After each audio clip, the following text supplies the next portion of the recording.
Live. We're live on TikTok, Twitch, YouTube, and Instagram. I don't know why I can never remember that, or I have to slow down. Let's talk about it. Big wild card weekend. Obviously, I have some of the information on YouTube above me. On TikTok, you can't see it, but it's just matchups. As in, the Chargers play Houston. Now, that's a game that very well could go in favor of. Oh, they don't give me who the favorites are here, huh?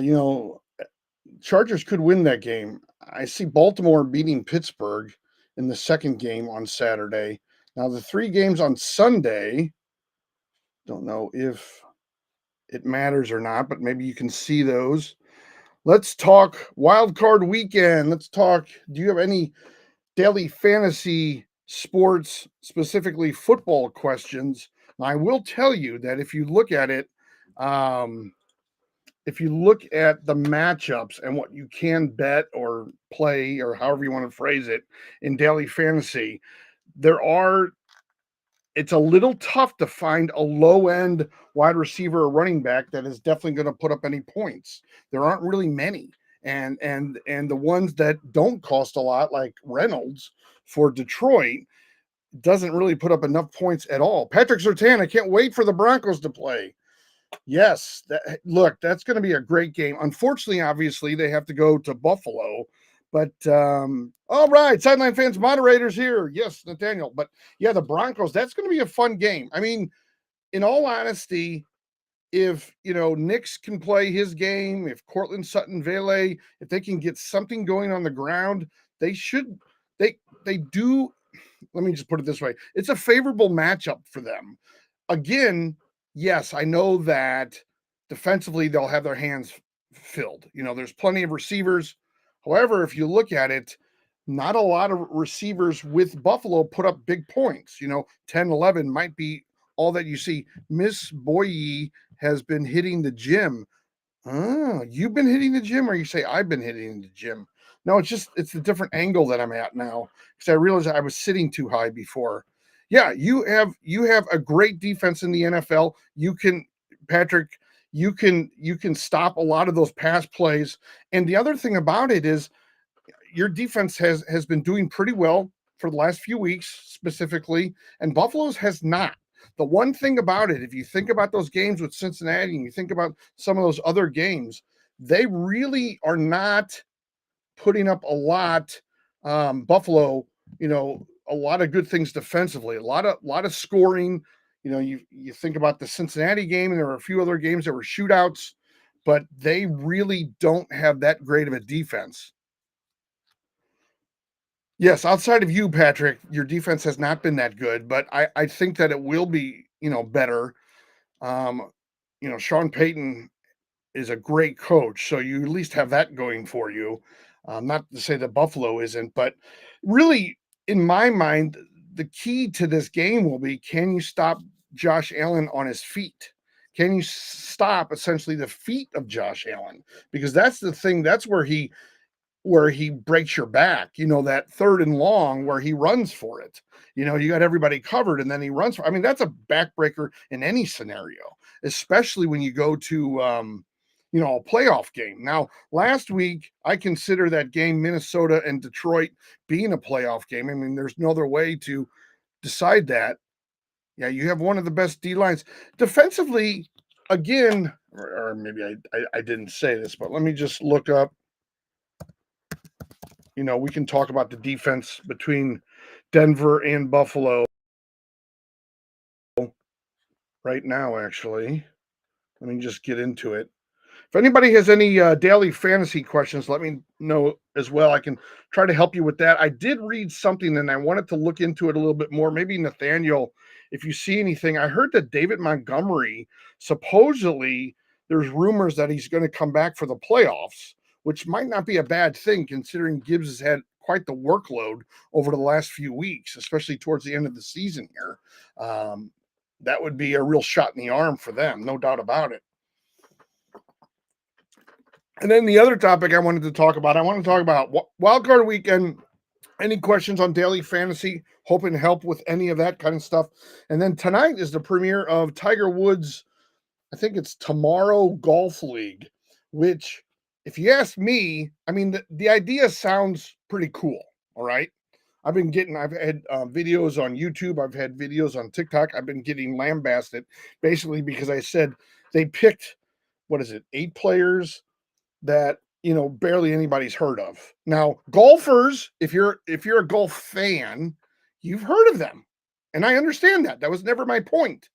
But my philosophy on this is, and I am looking up, I have not forgotten about you, Patrick Surtain. My thought on that is Ricky Fowler is probably the biggest name. Now there's other names there. There's, Xander Schauffele. There's Xander Schauffele. I guess he won a gold medal, but he's not a household name. Ricky Fowler is the closest thing, and people probably know more about him, playing in orange clothes than anything else. So, but that's tonight. I was of the impression that they should make this thing totally fun. They should put in, John Daly, Tiger Woods, Phil Mickelson, Rory McIlroy, bring out Sergio Garcia, get some guys from the senior tour that, might have people love. What's his face? Well, they could get David Duval. I mean, he used to be in these things 20 years ago, but they could get people with that have a little bit more of a name than a lot of the players who are good. Make it something where, hey, we have John Daly. We know John Daly isn't the way he was in the 90s, but he still can play golf. He still does pretty well, and let's see what he does under these conditions. Plus, the entire thing is set up so that there's all kinds of confusing rules. But let's get into it. Okay, with defense now, the Buccaneers, let me just turn this around. Wait. Why is this not in order? Oh, I see. Hold on, everybody. I apologize. Okay, the Buccaneers, the Raiders lose. The Bills are 30th against quarterbacks over the last 4 weeks, right? 30th, the Bills. Now, Denver, Patrick, if you're still around, I'll check and see if you are, but yeah, you're still here. Okay, cool.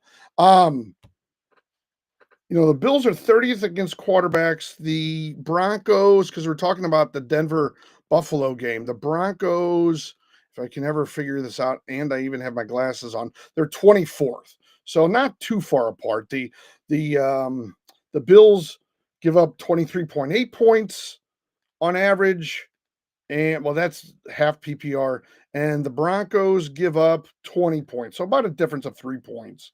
Now, when it comes to running backs, the Bills are, have they moved up a little bit? Yeah, they're 14th now. They were in the 20s last week. They give up 17.8 points. And the Broncos, where are we at here, Broncos? Come on. The Broncos are 10th. So again, not too far apart. Bills 14th, tied for 14th. Broncos tied for 10th. And when it comes to wide receivers, the Bills are 26th and the Broncos are 11th. So over the last 4 weeks, on average, points allowed. Now, last week against the Broncos, obviously the Chiefs barely had a team. So let's be really honest about that. That was, that game was so not fun to watch. Hey, Daniel Barry's here. Happy Tuesday, everybody. Glad to have you on board, Daniel. Anybody have any daily fantasy questions? But for the most part, Patrick, what we're looking at right now is, the Broncos on paper have a better defense. I can even look it up over the last 8 weeks. That way we kind of minimize. Why is this not working right? Good Lord. Last 8 weeks. Come on, give me 8 weeks. Oh, I see what it's doing. Okay. Last 8 weeks. I don't know why this thing is. Last 8 weeks. Let's see here. The Bills are 15th against running backs. The Broncos are 4th. Okay, that's the last 8 weeks. Quarterback, I don't know why this isn't in order. Something's wrong with the quarterback page. So weird. Okay, now we're back to it. The Buffalo's 24th against quarterbacks over the last 8 weeks, and the Broncos are Where are we at, Broncos? Why can I not find you? Oh, the Broncos are 26th. The Bills are tied for 24th against quarterbacks. Against wide receivers over the last 8 weeks, the Bills are 29th, and the Broncos are, let's see here, 24th. So not that big of a difference, but the Bills still have the best points. Asher Freeberg, hey man, I appreciate you. You're one of the reasons I made that the final. I didn't win, but thanks, man. Hey, Asher, you are very welcome, buddy. I really appreciate that. I hope I can help you out. Now, next week, myself and Nathaniel, if he's still around. Hey, Amanda's here. Hey, Amanda, how you doing? Um, are you looking at any rookies for next season? Am I looking at any rookies for next? Yeah, I mean, well, first of all, they have to be drafted, and obviously, like Shador, and there's all kinds of people. I will be having live streams specifically about rookies, and in April the draft is, I think, April 24th, and so I think it's in the 20s. I want to say the 24th. So all of April I'm going to be having sort of like rookie shows or draft shows, who to pick up, who to look at. I haven't looked at it that in depth because the season sort of ended. Now I'm trying to get into football daily fantasy. If you guys play that, next Tuesday we're going to have Nathaniel and we're going to have a fantasy basketball show that'll run on Tuesdays for the next few months, and then we pick up baseball season in February, believe it or not, because the Super Bowl's February 9th. So I'll be doing daily fantasy, and we'll be doing any other questions you have on football throughout. So who's the best first round pick next year? Well, I mean, without saying Shador Sanders, because a quarterback to me now, his teammate, all of a sudden I can't think of his name. Travis, right? I can't think of the kid's name. He's probably the best because he plays two ways. I can't imagine in the NFL they'll be having him play two ways. He'll probably be a receiver or secondary when he gets to the NFL, just whatever is needed by that team. But Shador Sanders being a quarterback, obviously we've seen this year, Jerry, that quarterbacks are everything to a team. They can make or break you. Look at Miami when Tua's out. Look at, for instance, well, I guess it's a bad example, but Carson Wentz and the Chiefs. That was kind of a bad example. Let's just see. Draft 2025 NFL. Let's just see what they say. Yeah, Travis Hunter. Yeah, okay. Right now, I guess Tennessee is the first pick. And so people are, speculating that it might be a quarterback because Levis didn't do the job this year. Is it Cam Ward? Is it Sanders? Cleveland Browns Travis Hunter is, I just pulled up a site here, USA Today, saying that he might go second. New York Giants, Shador Sanders. It might actually make a lot more sense for Shador. Ashton Jeanty, okay.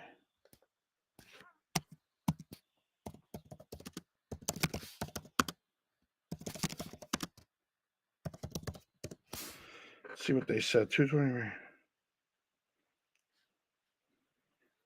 It's declaring for the 2025 draft. Okay. Let's just see what. I mean, the thing about it is, okay, some analysis predict him at number 9. He's registered as, like, I guess, the best athlete at number 13, the best prospect, if you will, at 13. So it sounds like Ashton goes somewhere, from 8 to 14-ish, depending upon what team picks. if Broncos have a good off season, we will be contenders next year. Yeah, Patrick, we said this the other. Eli hits bombs is here. Sorry, when he gets here, I always break whatever I'm doing and I have to yell that. So anyway, well, we were talking, Patrick, I think over the weekend, and the one thing about it is if Denver can get, offensively speaking now, okay, I'm not going to go into all the ins and outs of the defense, but offensively speaking, if they can get a running back, whether they train somebody, draft pick somebody, trade for somebody, that would go really far for their team. I think that they would then be a legit contender. I think they need that. I think that Sutton has shown that he can be, maybe not a top 3, but maybe a top 7 wide receiver in the NFL, something like that. I think Vele has come along in the receiving core, and I think they have tools now that Knicks can throw the ball. So those are all good pieces. So the next piece, offensively speaking, anyway, is to get that running back to help them, spread the field a little bit more wide open, so people don't just assume they're throwing. Do you know around what time fantasy basketball talk will be Tuesdays? Well, it's kind of, I'm guessing that it'll probably be, I'm just going to guess here, 7 or 8 o'clock Eastern. 7 or 8 o'clock Eastern. I'll send out, well, I'll have a show tomorrow and Thursday as well.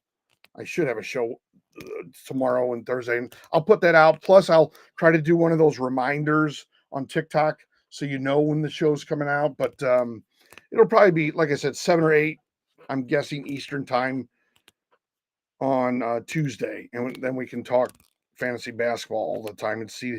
I mean, fantasy basketball, I was surprised by this, but I did a little research, because I love research.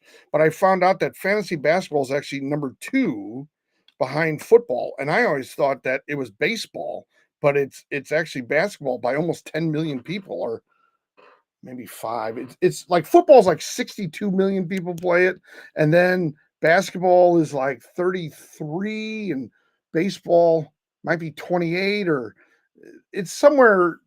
There's a difference of about 5 million-ish people between basketball and baseball. I was a little surprised by that. Yeah, I mean, you guys could pick up Ashton if that's, well, what do you have? Someone, Denver doesn't have a pick that low unless they traded for it, right? Vikings fan here. I'm tired of fans glazing Sam Darnold. He is not our future quarterback. Look, here's the thing, not Kenneth. The main thing about it, and it's a good point, okay? With Sam Darnold, before last week, all right, before the last game, rather, before Sunday night's game, he'd been putting up some really good numbers. And quite honestly, I can't really fault him so much for that play as much as I can maybe fault the Vikings defense. I mean, they're the ones that gave up the crazy amount of touchdowns, number one. Number two, yeah, there were two 4th down plays that you guys tried to convert. I think they were both in the red zone, or they were close to it. But here's the thing. Okay, he didn't make the passes. There was one time, I think, in one possession where he tried to throw to Jefferson. I want to count like 3 times. But some of those balls were not poorly thrown. Like, they should have made the catch. Okay. So maybe in some ways that game was good for Minnesota to play and lose. And I know you're probably going to be like, "What? You're crazy. I don't like losing games." I totally get it, but maybe it woke them up a little bit, and it put a little fire in their belly, so to speak. Yes, he's not the future of your team. I think going into that game, everybody was talking about Sam Darnold, and he was. Again, I'll say this again. I'm going to repeat myself. Sam Darnold was putting up really good points up until that last game. That last game, obviously, the entire Minnesota team didn't get a touchdown. Let me just, because they finished with 9, right? I mean, I'm not going crazy, right? Yeah, 31-9. And so, but okay, some of that you can say it's on Darnold. He wasn't his best day quarterbacking, fine. But the one thing I'll say, and correct me if I'm wrong, It's so irritating. They always getting hurt. Yeah, everybody's getting hurt. Vikings. Okay. Um, yeah, everybody's getting hurt. Yeah, we have the 19th pick, but we could always trade up. Yes, you could trade up. Okay, so my point with Sam Darnold though is maybe or in Minnesota in general is maybe losing that game because it was sort of a facsimile, of a playoff game. I mean, that's the way I looked at it. That's the way I felt like Detroit played it. I don't know if Minnesota had that. And if you look at the success Detroit had last year, making it to the conference championship and kind of losing and depending upon who you talk to, because of some of Dan Campbell's decisions, to always go for it might not always be the best decisions. But Detroit's been there, done that. They have that mentality. Goff knows how to handle the pressure and all of that. Maybe it was good for Darnold to say, "Hey, look, this was kind of like a preseason playoff game. Like not preseason, but it was like preseason for the playoffs." So now he knows what it feels like to be in the playoffs and what additional focus it might take. You just can't get into the minds of the quarterbacks. You can't get into the minds of the players without really, knowing them to a certain degree, being a teammate, whatever it might be. But how will he respond? That's the most important question that I have is how does someone like Sam Darnold respond to that? And the number one thing about it is whenever you're a high end competitive player, if you play in college, if you play in high school, you want to win. You want to win all the time as much as you can. And so, he's going to want to sort of right himself, if you will. And I don't blame him for that at all. It's the same kind of thing with Aaron Rodgers and the Jets winning that last game against Miami. They're not going to roll over. And a lot of these teams, probably like Chicago, like to think that they were playing spoiler, although Chicago, because Washington already won, Green Bay wouldn't have moved up, but they could have played spoiler. Hey, Amanda, thank you for the rose. I really appreciate it. So, it's those kinds of things. I think number one, let me just go back to the schedule here for this week. Let's just talk about some of this other stuff here. Los Angeles, Houston, I don't know what the spreads are on these games, and I don't have them up on my screen, but I can tell you that that's a game that if Los Angeles loses that game, they'll be pretty upset because Houston is very, very, very beatable right now. They won last week, I believe, but they are extraordinarily beatable right now. So let me just see what I don't have all the numbers in front of me. That's a first, right? Schedule. Let's look up week 18 because that's what I keep referring to. Houston Texans. Yeah, they won 23-14 to a lowly Tennessee. They lost or they beat a team that's going to be nowhere near the playoffs. So what that tells me is, there's a lot of work there to go. So I, I really think that the Chargers should be able to win this game. All right. Well, my Super Bowl prediction, and I aggravate a lot of people by saying this. I like Philadelphia's defense. I think their offense is good. Hurts has to be healthy. I'm assuming he's going to be healthy and that he will be healthy. I really like Philadelphia to go to the Super Bowl. I think Detroit can't do it, and they have elite. Philadelphia has an elite runner and an elite receiver in AJ Brown, although he hasn't had as good of a year, I don't think, as St. Brown has. But I think Philadelphia can make the Super Bowl. Detroit might be my 1B, if you will. They for some reason they remind me of Kansas City in that they really aren't that good defensively anymore, but somehow they took it to Minnesota. And they can still get pressure on the quarterback, which is very important, especially around playoff time. So they scare me because their injuries don't seem to matter as much as I thought. You say Bills and Lions. Yeah, Dan Campbell really scares me. And I say that because, looking back on the Minnesota game, it scared me with Minnesota Minnesota, if they would have kicked those 2 field goals when it was 4th down, they would have actually had a lead in that game, and it could have changed some things about that game. But by not kicking those field goals, I forget exactly how the order of scoring was, but Detroit either held on to their lead or just for a minute, was losing, but then got their lead back because Minnesota didn't kick those field goals. Now, I know that, in a playoff game, in a championship game, you want to score touchdowns and not kick field goals. I again think that Kansas City's defense against the run is good. Their defense against the pass, believe it or not, and I say this all the time, has been getting a lot better than it was just a few weeks ago. They are, over the last 4 weeks now, they probably got blown up last week because they didn't have their starters in. They moved on to 22nd. Wait, this is over 8 weeks. So they moved down to 22nd, which is not great. The last 4 weeks, let me just see what they say here. Hold on, anyway, Kansas City's defense over the last few weeks of the season was actually getting better. Over the last 4 weeks, and that's the game where they got shellacked against Denver, and they were down to 17. But at one point, they were close to 10th with defense against wide receivers. I actually think it's going to be Philadelphia and Kansas City. I think Philadelphia has one of the best defenses in the NFL, and they have a very good offense.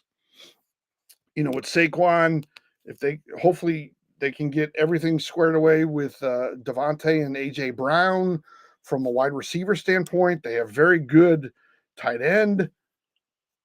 They can really make it matter. I just think the biggest problem with Detroit, in my mind, is Dan Campbell and going for it on 4th down in the wrong part of the field. Chiefs defense is different in Arrowhead in the playoffs, just a different atmosphere. Well, yeah, it's hard to play in Arrowhead, and they have the home field advantage. So, if you're Buffalo, you don't want to go there. I mean, if you're really any team, you don't want to go to Arrowhead. Now, to Patrick Surtain's point, you said Bills and Lions. I could see where the Bills are. The one thing about the Bills that scares me is their defense isn't very good. Okay. Over the last few weeks, their defense has not been very good. And I don't know that, although their wide receiver core is about the same as Kansas City's numbers wise, they don't have any 1,000 yarders. And actually, Buffalo has a better running back than Kansas City does, basically because Pacheco was out for much of the season, and I think he was hurt last week. But I do think Kansas City's defense is better than the Bills' defense, and that will be one thing that will be different. Now, obviously, during the season, the teams played and Buffalo won. But I've seen that go the opposite way so many times. Like, I live in St. Louis, and when the Rams won the Super Bowl back in, I think technically it was the 99 season, but they won it in like January or February of 2000. They lost to Tennessee in the regular season, but then they beat them in the Super Bowl. That's just one example. That has happened. Okay. And there was the one play with late in the game where Josh Allen ran for a touchdown. I believe he ran all the way for a touchdown, or it was a first down in the red zone, but I think it was a touchdown. And it was a backbreaker. Like, that was the game. That was everything. It was the moment. He had it. But I swear to you, when I was watching that game, it almost felt like, well, anyway, let me see what questions you guys have. Chiefs defense is different in there. Yes, I read that one. But that's a good point. Jeremy. Or is it Myers? Jer Myers. It could be Jer Myers. I also think it would be Ravens' year. Run game and defense are peaking at the right time. Yeah, I mean, it could definitely be. All right, see you later, Patrick. Thanks for joining tonight. I'll tell you this, Jer. I do agree with you. Like, you got to figure one of these years, it has to be Baltimore's year. Lamar Jackson is so good. I mean, I hope you guys realize just how talented he really is. Now, you may not like him. You may think, oh, I'm tired of hearing about him. He's won the MVP, 2 years in a row, maybe a third year, yada, yada, yada. They never make it to the conference championship or whatever arguments you're saying there. But he's so good. And this year he hasn't had to run as much as he has in years past. And, that has probably hurt some of his, number of touchdowns overall or rushing touchdowns.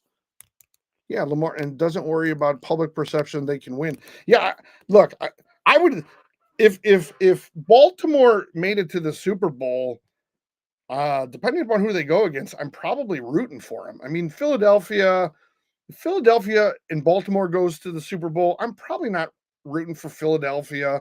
I'm probably rooting for Baltimore and Lamar. I mean, I'm just going to say it. If it's the Chiefs in Philadelphia, I like to watch Patrick Mahomes. Okay. I'm not necessarily a fan of the Chiefs as much as I am a fan of Patrick Mahomes. We do get a lot of Chiefs talk because the Chiefs did something really smart marketing wise, and they market to St. Louis and say our state's team or your state's team or whatever the case it is. So there are a lot of people in St. Louis that have Chiefs gear, Chiefs jerseys, stickers on their cars. You can see on Facebook where a lot of people around here go to games. I find myself rooting for Lamar because there are so many ignorant who say he can't throw. Yeah, I mean, you're right. They're ignorant. I mean, he is complete. Like, he is very good. He is fun to watch. He's good. Now, I will say, okay, and this is a personal sort of thought here, and probably one that wouldn't help out Lamar's career. But the way I look at it, Jared, too, the other thing is him not having to run because he has Derrick Henry probably saves his career because he doesn't also have to get tackled as much because he doesn't have the ball, which is a good thing for him. So that's the other way that I look at it. He's a lot of fun. Look, I've liked the Bills. They were I remember all four of their Super Bowl losses in a row. I remember Wide Right, I think it was. I remember all of those things.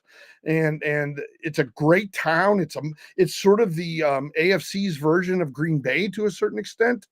Yeah, I mean, it's a great little town. I think Josh Allen is a heck of a quarterback. The one thing I'll say though is, again, I worry about their receiver core. Like, I know Kansas City has won all these games and they don't really have any head toppers. You could say D-Hop, but if you look at D-Hop's numbers, they're not like St. Brown's numbers. They're not like, well, Nico Collins doesn't put up numbers anymore, but like, he hasn't put up monster numbers. He's had one or two monster games. Oh, fourth best passer rating in a single season in the NFL history. Wow. Are you talking about Lamar? Yeah. I mean, I think you're talking about Lamar. Yeah, he is unbelievable. He's just a lot of fun to watch, and Mahomes, yes, Lamar, that's what I thought. Mahomes, to me, he's a lot of fun to watch. I always use the example that he does that thing where he's like this, in the earpiece or whatever it is. And he just looks like a school kid, wanting to play. So anyway, what else do you guys got? Anything else? Because I'll probably jump off and then I'm going to try to jump on for the Tiger Woods TGL golf and go live during that to see just how that looks and if we all understand that. So I'll be hopefully live streaming. I won't be live streaming that because it's on ESPN. I think Xavier Worthy is going to have to play a big role. Yes, I agree with you, Chair. And the one thing that worries me about that is, and maybe you see it a different way, but Xavier Worthy, to me, he has had good games towards the end of the season, which is always a great point.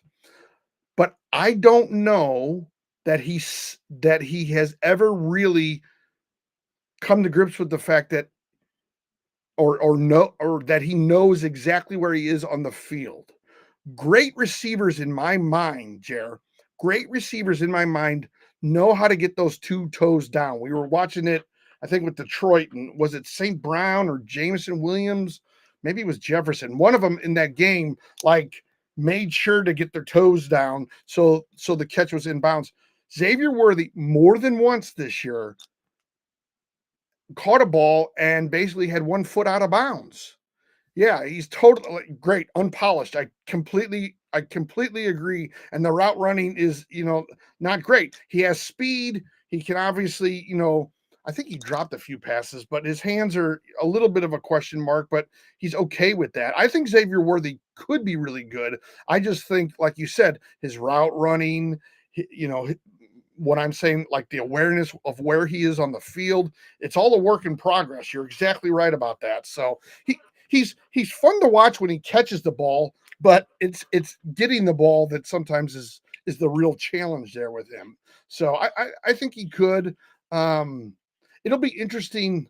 I know part of me is like, okay, what is Tyreek really thinking? Is Tyreek going to try to rekindle something with the Chiefs, or is he going to go someplace else? You know, everybody likes people to get back together. I mean, look at what happened when LeBron went back to Cleveland. Everybody was excited about that. So you just never know. All right, guys, I'm gonna duck out and I'll try to go on before this Tiger Woods Golf League. You all take care. Have a great night.